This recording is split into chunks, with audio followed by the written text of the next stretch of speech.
একদম হালকা পোলকা নাস্তা যখনই খেতে মন চাইবে তোমরা সহজ পদ্ধতিতে এই রেসিপিটা তৈরি করে নিতে পারো।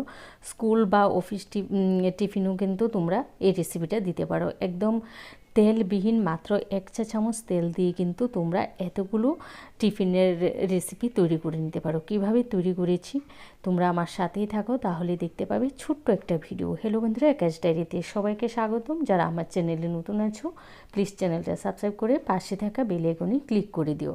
তো এখানে দেখো রেসিপিটা তৈরি করার জন্য মেন যে উপকরণ সেটা হলো পনির।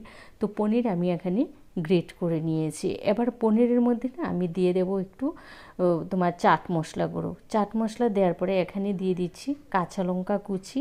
তারপরে দিয়ে দেবো তোমার এখানে 2 পিস পাউরুটি আমি একটু জলে ভিজিয়ে রেখে দিয়েছিলাম যাতে পাউরুটিটা নরম হয়ে যায়। দিয়েছি গাজর কুচি আর দিয়ে দিচ্ছি এখানে ধনেপাতা কুচি। ধনেপাতা কুচিটা কিন্তু একটা সুন্দর ফ্লেভারও আসে, খেতেও কিন্তু ভালো লাগে। তারপরে এখানে একে একে দিয়ে দিচ্ছি তোমার এই কিছুটা পরিমাণে ব্রেড ক্রাম্ব, ওই ধরো 2 চা চামচ দিয়েছি ব্রেড ক্রাম্ব।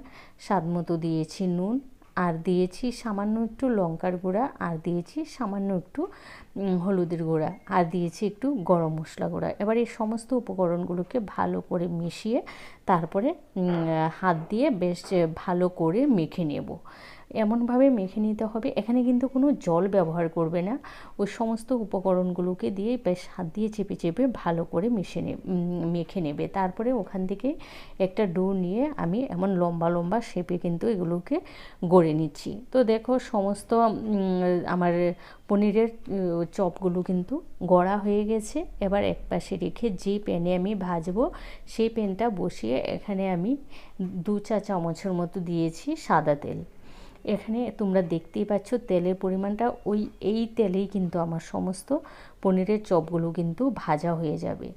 তো এবার সমস্ত চপগুলোকে আমি দিয়ে দিচ্ছি, দিয়ে একদম মিডিয়াম হিটে ওই 3 থেকে 4 মিনিটের মতো ভেজে নিলেই কিন্তু পারফেক্টভাবে ভাজা হয়ে যাবে। একটু পরপর উল্টে পাল্টে দিতে হবে, খেয়াল রাখতে হবে যেন পুড়ে না যায়, যেহেতু এখানে তেলের পরিমাণটা কম। তো তোমরা একদম অল্প আছে 3 থেকে 4 মিনিট ভেজে নিলেই কিন্তু সমস্ত চপগুলো কিন্তু ভাজা হয়ে যাবে। তো দেখো এভাবে উল্টে পাল্টে আমি সমস্ত কিছু ভেজে নিয়েছি। তোমরা দেখতেই পাচ্ছ রমজান মাসে কিন্তু তোমরা ইফতারে এইভাবে কম তেলে এই রেসিপিটা তৈরি করে খেয়ে দেখতে পারো, ভীষণ ভালো হয় খেতে।